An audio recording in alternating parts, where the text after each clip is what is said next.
At andito nga kami ngayon sa fire station ng Palasan. At ngayong araw ay magiging firefighter si Bluey. Ayan, nagre-ready na siya para maging firefighter. Ibinibihisan na siya ni Sir. Akyat na si Bluey. Ayan. At parang hindi naman ata makaya ni Bluey yung kanyang katawan. Ayan oh, hindi siya makaakyat. Ayan.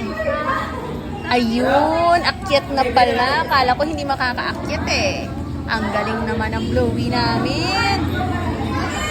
At ando na nga siya, malapit na siya sa taas. Okay. At ayun na nga.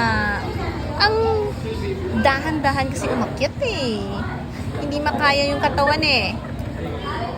Bluey? At finally, nakaakyat na nga si Bluey sa taas. At mag-zipline na siya papunta sa kabila. Ayan, ire-ready na yung kanyang... Ayun na si Bluey.